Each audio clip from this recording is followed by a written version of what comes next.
There's been a lot of episode 3 related news and updates recently, right? Like the whole White Sands thing and Project Borealis' demo, and now the topics of today's video, Interlude and Infinite Finality. And before I begin, I do want to say that in my Project Borealis video, I praised it to all hell mainly because I was very excited about it. But looking back, that demo was short as hell, wasn't it?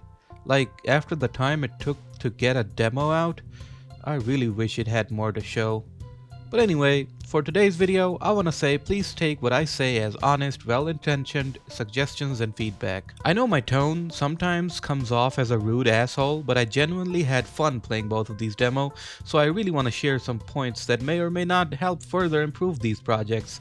And while I will be comparing both projects and their demos, this is not a competition of who wins. I want both of these projects to win in the end.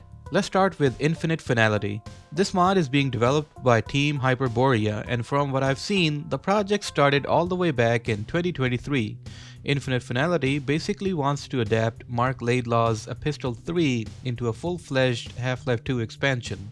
With that said, this mod has garnered a lot of support and acclaim from the fans even before the demo came out. These videos and screenshots were promising, and the whole project had a vibe that made at least myself feel like, yeah, this is all going to work out smoothly. Fast forward to December 2024 and we get the demo for the mod. Right from the main menu, the feeling set in. Snowy flora, the icy landscapes, and that gigantic Combine fortress looming over everything. Oh yeah, this is certified dark and freezy. I love it. The demo starts off with a black screen and sounds playing in the background.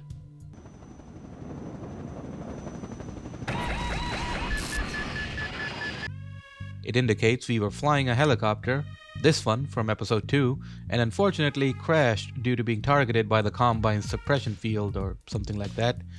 As soon as I got up and looked around, first impressions were awesome. Then I noticed Alex was stuck in the helicopter, so first we need to get our gravity gun and hurl something towards the window so she can get out. Now I don't know what exactly I was supposed to throw at this because it took me like 10 to 15 hits to get that window open. This has to be one of the most strongest window ever manufactured for a helicopter. Anyway, Alex gets out and would you look at that? It's her original concept art design for episode 3, fully realized here. I really like this homage or tribute to that design. As I move forward, I do think these gusts of wind or snow are a little too opaque, like lowering their transparency a smidgen will definitely improve the line of sight for the player and improve the visuals as well. I wonder who built this. Seems pretty cozy. Next up we go caving with Alex. It's a little too dark honestly. I do like these alien light sources and the overall Zen infestation that we'll be seeing going forward. Also, we see the new zombie and headcrab models. This is cool, the headcrab have fur now. Alex gives us an in-universe explanation about it too. Speaking of Alex, let's talk about Alex's speaking, and by that I mean her voice acting. The furry head crabs? They're kinda cute in a brain-eating parasite kind of way. Kleiner said that Xenians are known for their rapid mutations. If the crabs are out here, we may see a few species that aren't so common in the urban sectors. The Combine don't have a pest control service.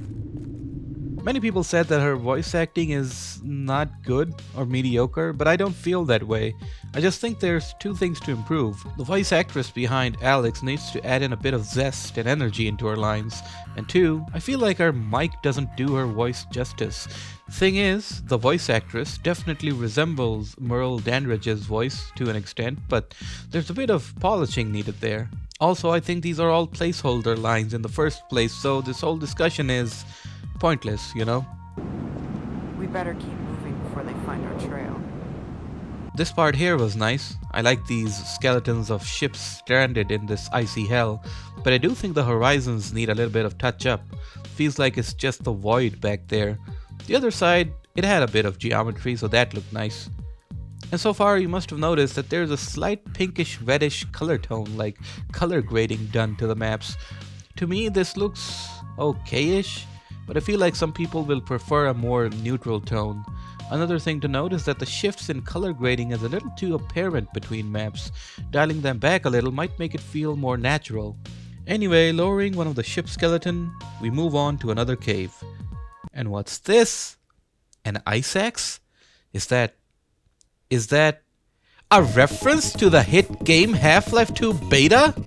I love the beta! Oh, also, these shiny icicles do distract me a little, honestly, when it's like, pitch black and they're the only thing standing out. Here, I would definitely take notes from episode 2 in terms of how caves were done. Like, sure, it's a cave, it's supposed to be dark, but add a little bit of those alien globs or whatever they're called to brighten it up a little. And holy moly, this is what I'm talking about when I say take notes from episode 2. This was such a nice view. I love how the cave opened up like that. Here I found those healing zen pools, so of course I took a bath for a hot minute.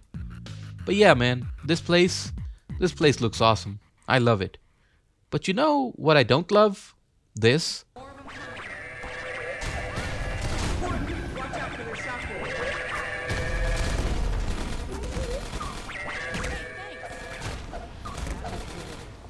I was left with 27 health, so I tried again, hoping I'd play more carefully and save some health. But then Alex died, so I tried it again. You see, there are two things to note here. First is that the ice axe is comparatively quite slow if you're used to the crowbar. Secondly, there's a bit of a timing issue with the charging sound the hound eyes make. I haven't confirmed it, but I honestly feel like their rate of blasting is much more faster than what their Half-Life 1 counterparts did. Now look, you already have the solution to the darkness situation I mentioned earlier. Add some ambient lighting like this, and also add these bulbous bastards as well. This was another nice looking part of the cave, but unfortunately, the experience was negatively affected by the hound eyes. Now earlier, the game showed us that there's these boxes and you can open it, and inside was dynamite that busted open a wall right next to it. So again, we see a box, so naturally, we know there's a wall up ahead to blow it up. This is nice, good simple signposting to let the players know of any new gameplay mechanics. Traversing further into the cave and edging a little in the goon pool, we come across a combine installation. The gate is locked, so we need to find a way to open it. This leads us upwards. This leads us to a wave defense section with a bunch of bull squids. This is where, well, I had my first bit of negative experience. So, okay, there's no cover when you're using the turret, and even if you step away to dodge the projectiles, they still manage to hit you because of how the whole thing is designed. Squids that are far away are easily able to get me even when I'm hugging the backside of the walkway. So the turret stops working at one point and you have an unlimited supply of landmines to throw at the squids. This can be fun, but again, I was aiming and throwing mines at one squid and another hit me. Or I aim and throw and all of a sudden, the squid moves out of the way. It was frustrating. I resorted back to the SMG because at least I could move and shoot faster with that. So I pretty much used up all my SMG ammo while fending off squids and later hound eyes that show up in droves. The gate opens after a giant ice pillar falls on top of it and, I thought, this is it. Now we can move on to the next section. But when I got down...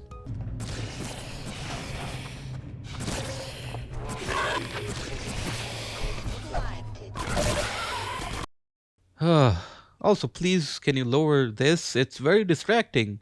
But yeah, the thing is, the lack of resources and weapons really make you feel helpless in this section. Having an additional weapon like a pistol and maybe some ammo lying around would have been a lot more helpful and less frustrating. Reading online, this is the major part that a lot of people had strong feedback for. I really think it would be much better balanced if you shortened the length of the whole wave defense section and add in a small amount of resources. But now to flip the mood, the next part was like a whoa moment for me, as Alex and I come out of the cave and look at this. Now that's awesome. It's really a ominous and threatening scene to look at.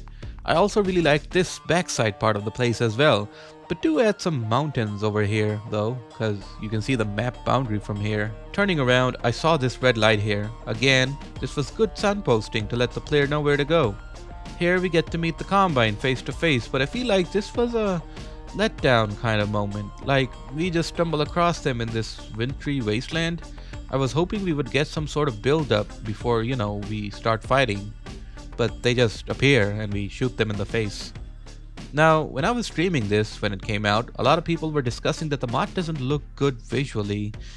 I don't share that sentiment though. Like, sure, there is definitely room for improvement, but overall, I can see what they were going for, and like I've shown you, there are definitely these whoa moments in the mod. Like, take this for instance. On the visual side of things, the only thing this mod needs is a bit of polish, and that's it. Anyway, moving on and finding the Combine, we head inside another cave, which basically leads us further into a Combine base of sorts. These encounters here were good and I didn't face any issues or had any frustrations because I had enough ammo to confidently take on the soldiers. Next we come across a fetch quest puzzle. Here we need to rotate this valve, get the fuse box from the sewer and plop it into the machine which powers up the gate. This was fine. I liked that the valve to rotate was once again signposted with a bright light that stood out. And that's a good indicator for players like me. I have honestly no idea what to do at some points. All of this reminded me a lot of episode 2, specifically the White Forest abandoned base.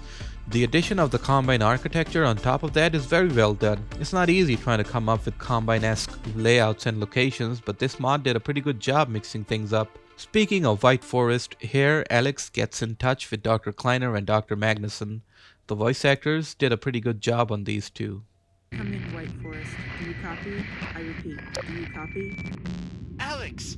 Gordon! Thank heavens you're alright! What news do you have?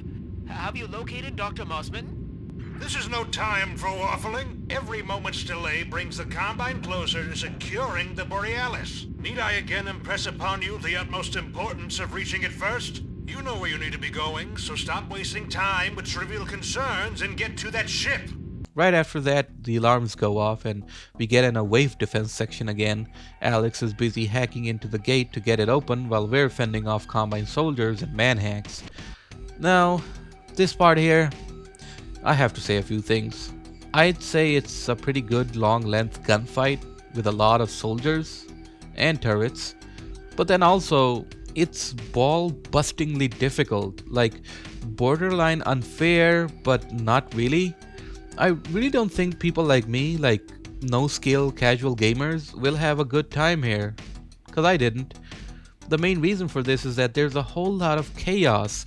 Combine soldiers will approach you from all sides, turrets are positioned in the way that not a whole lot of areas are safe from them, and lastly, the dimly lit visual nature of the place reduces the visibility to some extent. So yeah, for the hardcore gamer, this might be an awesome challenge, but for a casual pleb like myself, this was a hellish experience. But this wasn't even close to what I would experience later on.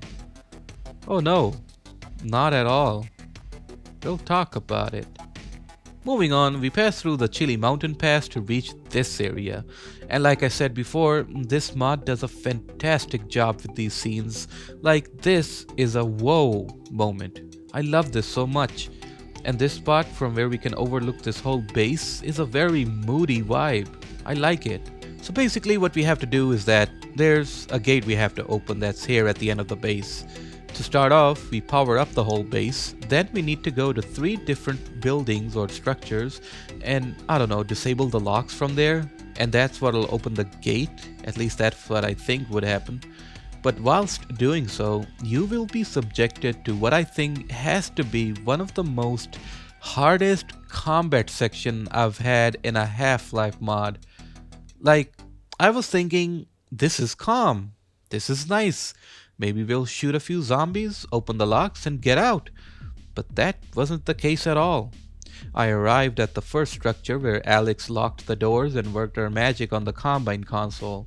Then the gates open up and came in a swarm of Combine soldiers. And from one side I was being assaulted by the Combine, and from the other, zombies, fast zombies, poison zombies, and the whole shebang. This is brutal, I thought. But then I realized this is definitely end of the mod, right? This has to be the big fight, right? That wasn't the case. Yes, this was the big fight, but it just didn't stop here. You see, you have to go to each of these structures while fighting the Combine forces, while fighting the fast zombies and headcrabs, and while fighting hunters all at the same time. If I were to do awards for mods kind of stuff, I would label this section as the Dark Souls of Half-Life mods. It is unrelenting and it will kick you in the balls. Clearing the first building, I then navigated to the second building, took out 3 turrets, manhacks and a lone soldier, and then turned back to see zombies and fast zombies and hunters approaching me. And I managed to clear that. Now I had to run to the third spot and open the locks there too. But then when I killed 2 poison zombies, then some fast zombies, and then again I saw 2 more poison zombies come out. This was it. This was the point I was like, yeah, nah. Maybe it's because I played all of this in a single sitting. Maybe that's why I'm frustrated. Maybe that's why I think this whole section is so difficult, but I don't know, man. Even looking back at the footage, I still feel like the combat in this section and even the whole mod is utterly devastating. So I honestly think it all needs to be dialed back a little. But the combat situation aside, overall, I think this is a great demo. It clearly shows vision, effort, and hard work put into it, and I appreciate all of it.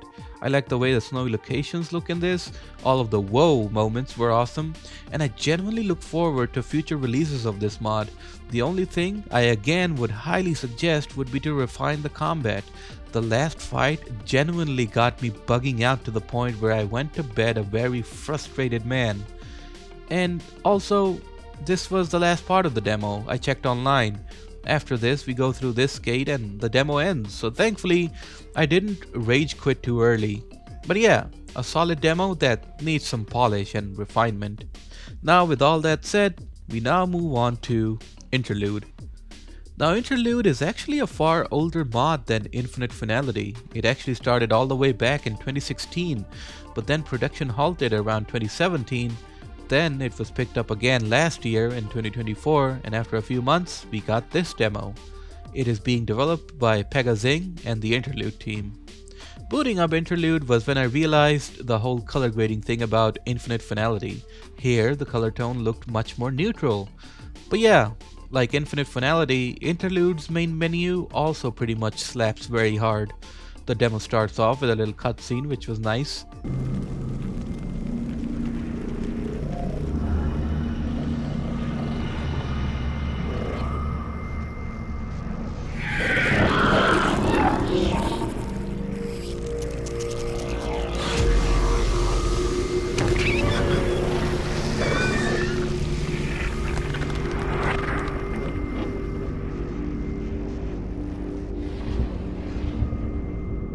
What was it you were expecting to find here, Mr. Freeman? Rescue? Undoing? Or perhaps something else? The G-Man's voice acting was also nicely done, I think. And on a side note, this is the age of AI, so if I don't manage to spot AI generated voice acting, please forgive me, cause I saw a lot of comments in the Solitary Echoes videos that the voice lines were all AI and I didn't know any better. It's time to cross these empty shores, these white sands, before time runs out. This takes place 3 hours after Gordon and Alex crashed into the Arctic, so we're quite a way into Gordon's journey from a episode 3 story perspective. Starting off, we're on a lift that breaks down and falls. From there, we jump to the scaffolding. And also, our suit goes into some sort of backup mode because we're badly hurt maybe. This means no flashlight. And I really like this callback to Half-Life 1. Like Gordon's having some sort of mental breakdown and he's remembering Black Mesa.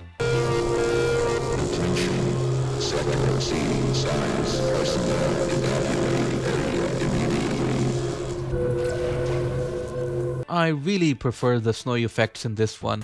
I feel like they're more subtle. They convey the idea of heavy snowstorms, but also let you see the distant landscapes as well. We get a pistol that allows us to shoot open a lock on these ladders, and with those unlocked we get to this research base type area. At first there's a couple of zombies, which is fine. I dealt with them using the gravity gun. But once we get to the middle, that's when this mod becomes a proper Half-Life experience. I really like how this combat encounter is done because it heavily reminded me of encounters in episode 2, and that's not all. Earlier we saw a hunter. Oh yeah, that wasn't for display, we actually get to fight it. 2 of them. Thanks to the way this area is designed, I was able to take cover from the hunter and fight back easily. I gotta say, this is an amazing level of detail to put into a map. It very much looks like an actual Valve designed map. I got to this part where I needed these cables. At first I didn't understand what to do. I was able to light up this fire thanks to a gas leak, but I still didn't know what to do next. Then, on a hunch, I tried burning the boards which were stopping me from getting to the cables. Very nice.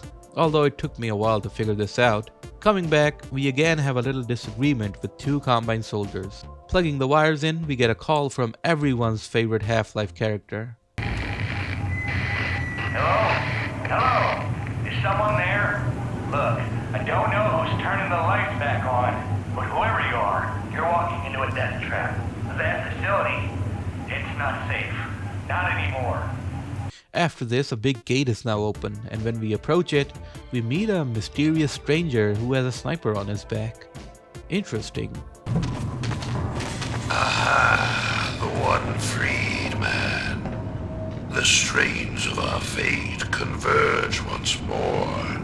Our meeting place lies not far beyond. Also, I tried very hard to go here, hoping to see another mental breakdown where Gordon reminisces about Black Mesa again. But instead, the walkway breaks and we fall down into a pit. Here, we meet whatever this absolute abomination is supposed to be. And that's the demo for Interlude. Now, like I said before, this isn't a competition or a versus video. I thought I'd kill 2 birds with 1 stone since both of these demos are about an episode 3 mod. I enjoyed playing both of them, honestly. The Infinite Finality demo had a lot of epic moments and scenes to look at, but I do feel it needs refinements in terms of how the combat encounters are done in it. It's almost an hour long, and it gives us a great insight into how the mod will look like and how it will play out. The Interlude demo, on the other hand, is much shorter, 15 minutes. Interlude's demo feels smoother, both in terms of how the map plays out and how the visuals are put together. Its short length may put off some people, but still is going to impress a whole lot more. What I really want to see is like a sort of like Dark Interval versus Raising the Bar Redux kind of situation. Those 2 are fantastic mods in their own rights, with both offering a unique take on the beta. I hope both Infinite Finality and Interlude continue development and get to a stage where both of them offer unique experiences as well. And I really hope they don't go the way of many other episode 3 mods that came before them. You know, being cancelled. So yeah, definitely check out both of these demo. Links are gonna be in the description. Thanks so much for watching, and a big thanks and shout out goes to these beautiful benefactors on screen. You watching these videos and supporting the channel gives me the motivation to keep doing this. So thanks again, and I'll see you in the next one.